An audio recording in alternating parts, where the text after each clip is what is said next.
Hello everyone, and welcome to our Maximizing Homework Output presentation brought to you by Counseling and Psychological Services. My name is Brian Sneed and I'm one of the counselors here at CAPS. And today we're going to talk a little bit about some tips and tricks that you could use and some things that you should be aware of so that you can get the most out of your time doing homework. I think something really important is knowing what it is that you're getting yourself into by coming to a university like UTEP. Getting a university education is fantastic. It will move you along in your career path. It will teach you a lot of important things about the world and how to navigate the world, problem solve, critical thinking. But college is much different than high school. For example, in high school, you spend most of your time in school. And then after school, you have a few hours of homework that you do, and then you can go on with the rest of your day. But most of the learning typically happens in school. College is very, very different. You spend a lot less time in class at college, and you spend most of your time and most of your learning outside of class. There's an expectation that high school has taught you how to learn, and so you'll spend a couple of hours in class a week, maybe up to 3, and then you'll spend around 9 or 10 hours studying for that class. So it's a very different experience. Another thing, therefore, that you have to recognize is that college requires a lot more time than high school with regards to doing homework and getting yourself prepared for tests, exams, and just learning the information. And so you got to make sure that you're being very wary of the different kinds of responsibilities that you're taking outside of college. I'm not saying that you can't, I'm just saying that you want to make sure that you give yourself enough time to be able to do everything you need for college. College is extremely expensive, and therefore you don't want to waste time by having and money by having to take extra classes, taking classes over, things like that, because you've overcommitted yourself with other responsibilities. Just keep in mind that if you are a full-time student, you pretty much have a full-time job as a college student. And so, taking on extra work, extra family responsibilities, things like that, could really impact your ability to take the time that you need to learn what you need to be successful in college. So you need to be prepared to make sacrifices. You need to be prepared to say no in certain kinds of things, and just make sure that you have the right balance on taking other responsibilities. Make sure that you can. And I think one of the biggest things, and a lot of this has to do with learning how to balance your college work with other responsibilities, is trying to avoid burnout at all costs. And we'll talk a little bit more about that right now, what burnout is and how do we avoid it. Now, burnout is defined as a state of emotional, mental, and often physical exhaustion brought on by prolonged or repeated stress. Now, lots of times, burnout is the result of just committing to too many things, studying too much, or taking on way too many responsibilities outside of your academic responsibilities. So individuals, it's very easy to experience burnout if you're trying to be a full-time student and also working full-time. And we'll talk about why that is a little bit later and kind of create a picture for you of the responsibilities of working and going to school, and trying to do well academically. Um, Sometimes students might have certain family responsibilities. They might have, children, or they might have a spouse or a significant other. Sometimes parents think, if a student is not in school, that means that they're not doing anything, and so they can take, little brother to soccer practice or do a lot of other responsibilities or go do family outings and things, and don't realize that, outside of classes where the majority of the work really happens in college. And then also focusing everything on school and not really taking time to take care of yourself are other responsibility or other things that could cause burnout. Some indicators that you might be experiencing burnout. are maybe, feeling exhausted or tired. Even if you get plenty of sleep, you just don't feel like you want to wake up, or that you're just kind of sluggish most of the day, things like that. Sometimes missing class, not wanting to go to class, not wanting to do your homework. Um, you know, Now these are actual changes. Some individuals that never ever wanted to do their homework and never really did their homework, they're not maybe experiencing burnout, but people that normally do and are okay doing homework, but feel like they can't now or just don't want to, that could be. Um, an increase in irritability, being more argumentative, losing your temper more frequently, those kinds of things are also warning signs of experiencing burnout. Loss of creativity and inspiration. You're writing a paper or something like that, and sometimes you feel inspired with ideas or whichever. Sometimes that's just not coming to you like they normally do. A lot of people that are experiencing burnout really question their ability to be a student. Should I really be here? Do I deserve to be here? Maybe I'm not smart enough. I'm not good enough to do this college stuff. Those kinds of things are often warning signs of, you know, being burnt out, not being able to concentrate, not being able to focus.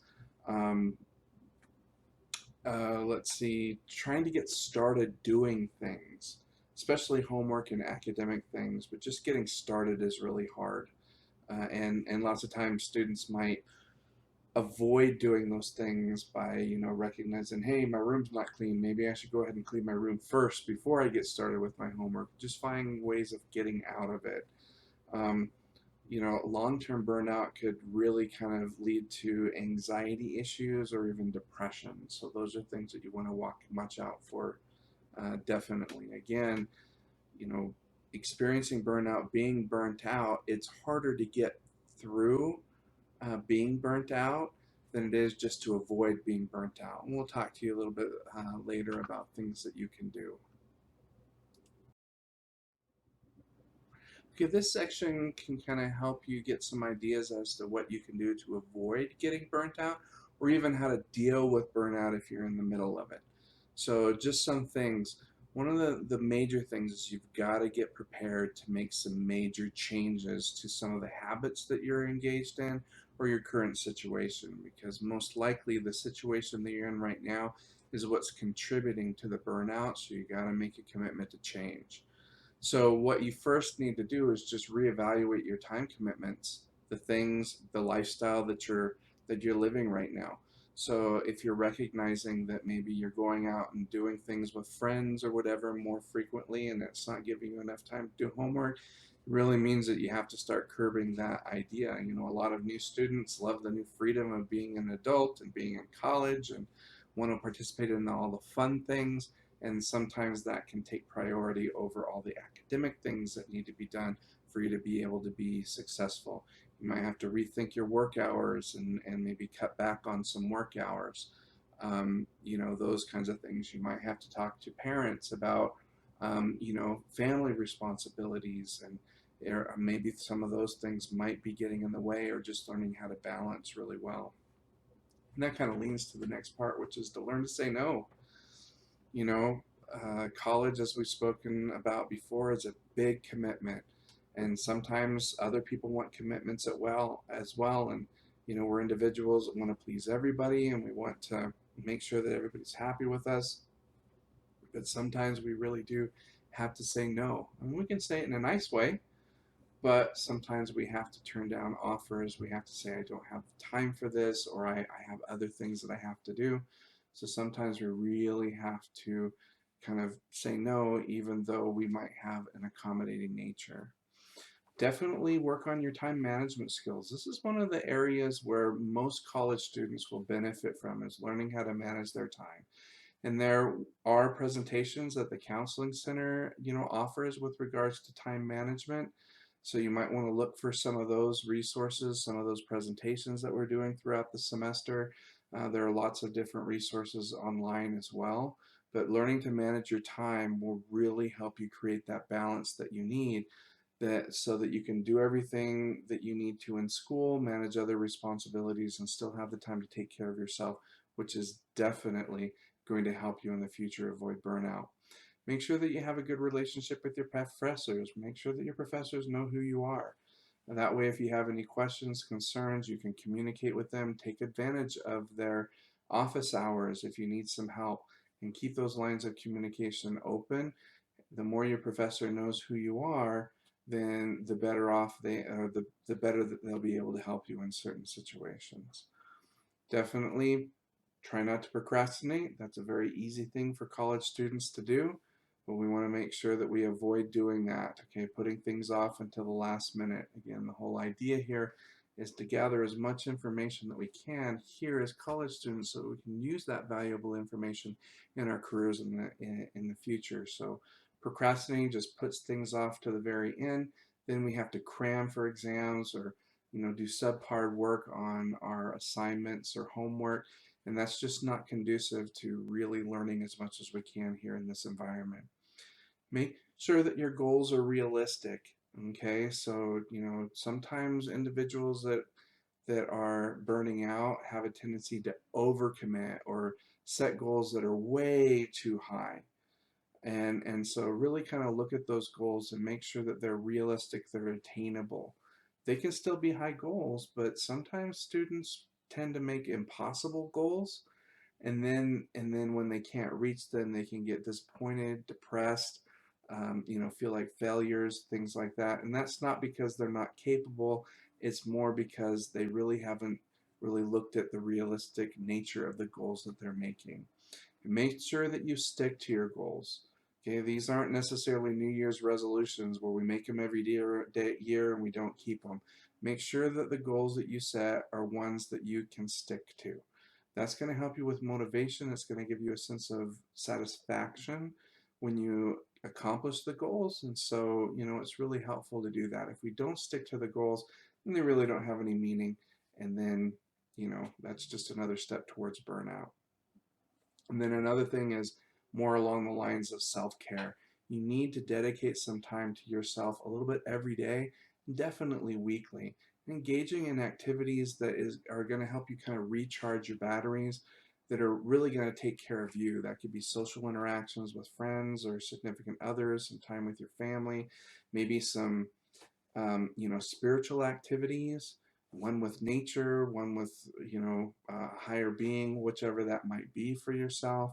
Make sure that you get enough rest. The recommendation for individuals from, 18 and up is usually, 7 to 9 hours of sleep each night. That will really make a difference in avoiding burnout. Engage in physical activities. It doesn't have to be rigorous physical activities, but getting out there, doing some walking, and kind of getting your heart pumping will make you feel better. It releases endorphins. And then the activities that you do, make sure that they're meaningful activities, that they're not just about, you know, watching TV and things like that, but find some things that have some meaning.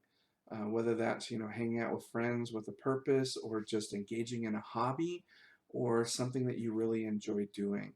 Those kinds of activities, rather than avoidance activities like watching TV to avoid, engaging activities that have real meaning to them will help you with the avoiding burnout. Okay, the next part of maximizing your homework output is going to be giving yourself enough time. Like I mentioned before, being a college student is like having a full-time job. I don't think a lot of people recognize when they get into college how much of a time commitment college really is. So we're going to talk a little bit about that so you have a better idea of what we are expecting of you as a college student. Remember this, the golden ratio. And the golden ratio is 3 to 1. And what that means is 3 hours of outside class study for every hour that you're in class. So that could be 3 hours of homework for every credit that you're taking, is basically what the golden ratio is. So if you're looking to have an AB average here at college, this is typically what a lot of college students will do. For every hour that they're in class, or for every credit, they'll be doing 3 hours of study outside of class. So what that means is if you are taking 12 credits, that means that you're going to spend 12 hours in class. And then you're going to spend up to 36 hours outside of class doing homework and preparing and things like that for that class. So that actually means that you have a 48-hour work week. Our traditional work weeks are usually 40 hours, so you can expect to be putting in a full-time job plus a day. Okay, so 48 hours. So that is a big time commitment. If you're looking for that AB average, this is the kind of commitment that you're making for college. And so we have to keep in mind that right now, even in college, if you're wanting to be an AB student, you got to put in 48 hours. Now, look what happens. If you add an extra 20 hours for a part-time job, now you're at 68 hours. Okay, and what about, family activities and family, responsibilities and things like that? Sometimes, there are responsibilities of having to take brothers and sisters off to, soccer practice or baseball practice or gymnastics or whichever. Sometimes parents might want us to participate in other household activities, those kinds of things. Those things can really stack up. That's what we talked previously about avoiding burnout and learning to say no. Sometimes we might have to limit those kinds of responsibilities or communicate with our parents about the time commitment of college. And then another part here that we're going to look at is, you know, useless partying. Okay, and I'm just playing around here, but these are like some of the other extraneous activities that we might be engaging in, that we might be engaging in a little bit too much and is taking away from our time, to really dedicate for our studies. Now, like I mentioned before, we do need to have some time to relax and do meaningful activities, hang out with friends and those kinds of things. So I'm not saying that you can't do that. You definitely should do that, but really think about the kinds of things that you're doing right now. Are they really meaningful, or are they helping you, or are you spending too much time doing those things? Because definitely, I mean, if you're taking 48-hour work week and you're adding another 20 hours for a part-time job, that's 68, 78 hours for family responsibilities, 88 hours for partying. I mean, we've gone way past, two full-time jobs right here by just adding these other responsibilities just to your coursework, which will inevitably lead to some serious burnout. And so we definitely want to make sure that we're taking the steps, recognizing how much time we actually are required with regards to, being college students, to put towards college to be that AB student. And then look at some of the other responsibilities and making sure that that's not moving us towards that serious burnout. Again, the idea is if we can avoid the burnout, we're a lot better off than experiencing the burnout, being in it, and trying to get out of it. It just takes longer to do that. So better to prioritize, think about your responsibilities, think about your time and what you're capable of doing, what you can, and make sure that you have that balanced schedule so that you can avoid the burnout and give yourself enough time to really do well in college. Okay, so the final part of maximizing your homework output or getting the most out of those homework sessions is creating the right environment for yourself. Okay, so here's some steps that you can go through, or some guidelines to kind of help you create that environment that will be most conducive to you being able to study and retain the most information. So one of the things is get prepared. And what we mean by that is to get all your supplies ready. Have all your supplies ready before you start your homework session. The reason why is because, we want to kind of avoid interruptions. We don't want to, oh, I need this, go get that, because there's more of a chance of getting distracted when you get up and go try to look for something, than if we have everything that we need right there with us so that we can minimize those distractions. Finding a quiet place is definitely helpful. Okay, we want to make sure that we are really kind of looking at avoiding those interruptions and also being able to really focus. Now, part of this is, a lot of people like to listen to music while they're doing their homework and everything. And this kind of goes into the avoid distractions as well. Lots of people say that they can do better this way, but for the most part, most individuals don't. A lot of what they're doing there is they're trying to fight boredom of studying, but really listening to music takes your focus off of what it is that you're actually trying to learn, and having you split your focus between the music and the learning. And a lot of it is to, like I mentioned before, avoid boredom, but really, you know, it's not as helpful. And so try to avoid, listening to music or being in distracted areas, or those kinds of things, and really find yourself a quiet place where you can really focus and concentrate. And then once you're done with your study, then you can be bored and listen to music or whichever. Just a suggestion there. And again, we already mentioned avoiding distractions and how to do that. We just want to make sure that we kind of really focus and dedicate all of our attention on what we're learning. The idea here is that, yeah, we could probably do enough to finish homework and still, have those distractions, but how much we can retain of that information and carry with us beyond college really has to do with how much we can focus on the work that we're doing in the moment. So definitely try and avoid those distractions. That will help with retaining information in or moving information from your short-term to your long-term memory, so that you'll have that ready for you when you take an exam or when you need it later on in life. Don't use your bed as your study area. That's definitely something that we don't want to do. Our minds are amazing at making connections. And so what we don't want to do is we don't want to make the connection between studying and sleeping. And that's kind of what the bed is, dedicated for, is, rest, sleeping, those kinds of things. If we start reading in our beds, we kind of confuse our mind, because now our mind doesn't know if the bed is for sleeping or if the bed is for studying. So when we're trying to really lay down and go to sleep, sometimes our mind just kind of can't, because it's used to studying in this position or in this situation. And so again, we want to stay away from that. So make sure that your study areas are not on your bed, so you don't have that connection. Because lots of times if we study while we're laying on our bed, we might fall asleep while we're studying, and that is a terrible thing to do. Because what will happen, again, our minds are amazing at connections. You're sitting in the library and you crack open a book. Guess what you're going to do? You're going to start falling asleep, because you made the connection between reading a book and sleeping. So make sure that we are studying away from the bed.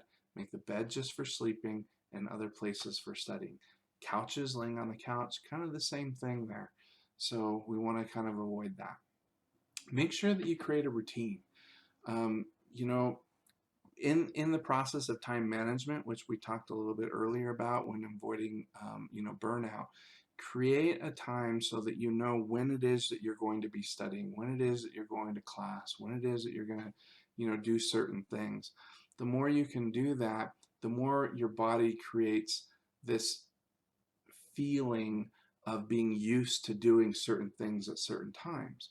And so that means, if you've set apart, Mondays at 1 to 4 to study, when it gets to that time, you'll actually start thinking, yeah, it feels like I should be doing this. And sometimes when you're doing something outside of studying during that time, it just doesn't feel right.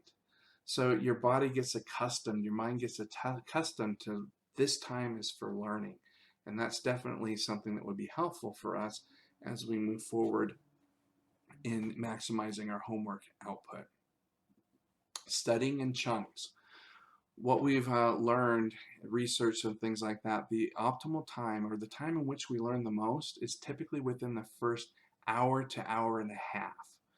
And so after we start studying beyond that point, any given subject, we tend not to learn as much. So we're putting in more time, but we're not learning as much.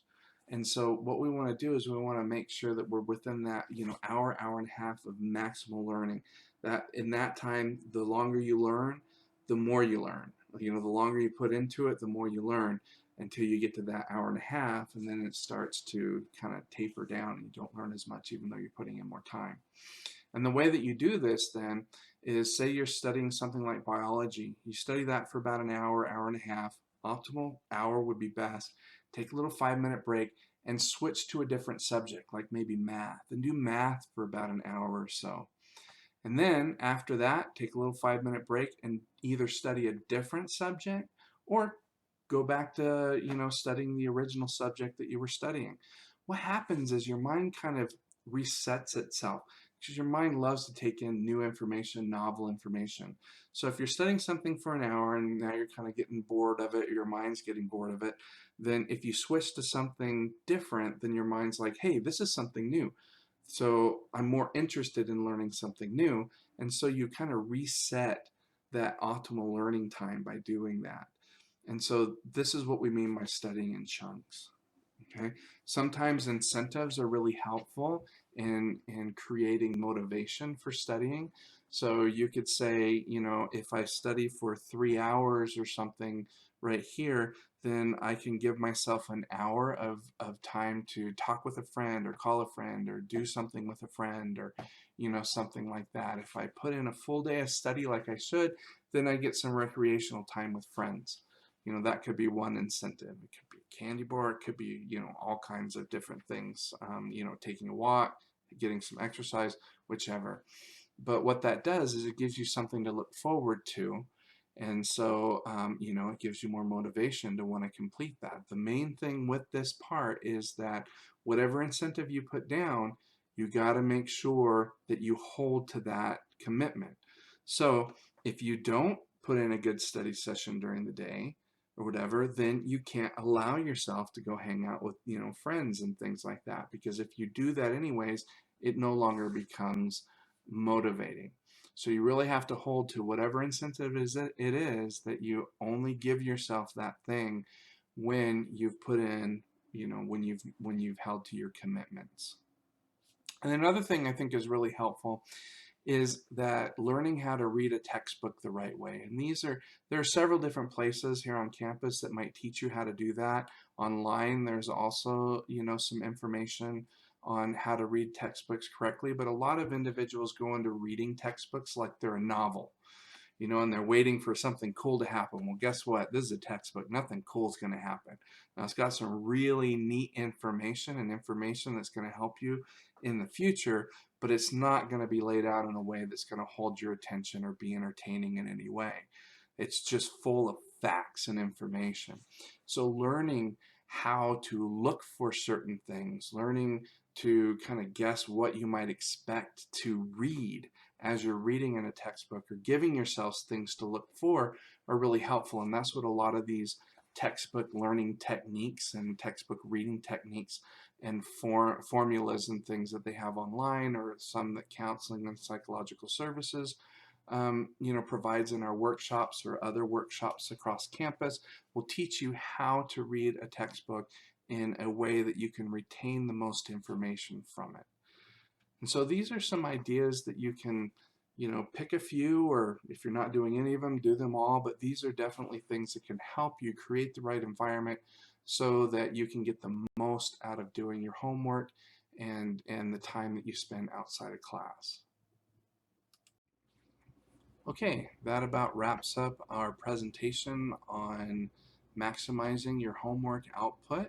Hopefully there's some information here that you can take with you to provide you with more effective study sessions. Just again, to tell you a little bit more about Counseling and Psychological Services, we're located on the second floor, 202 of the Union West building. You can get a hold of us by calling us at 915-747-5302. You can also send us an email at caps@utep.edu. If you'd like to learn more about our services and what we do and what we provide to UTEP students, please visit our website at utep.edu/counsel. Again, here at Counseling and Psychological Services, we have a number of different kinds of services. Obviously, we offer, group and individual counseling, couples counseling, career exploration, career counseling. We have a number of workshops that we do, both live and also online. We also offer different kinds of support groups, and also we do have an assessment program as well. So if you're concerned that you might have ADHD or a learning disability or an emotional disability that might be impacting your ability to learn and might like to seek out accommodations for the university, we do the assessment for those as well. So again, check us out on our website and or on our social media pages to learn more about who we are. And I wish you the best of luck in doing your homework.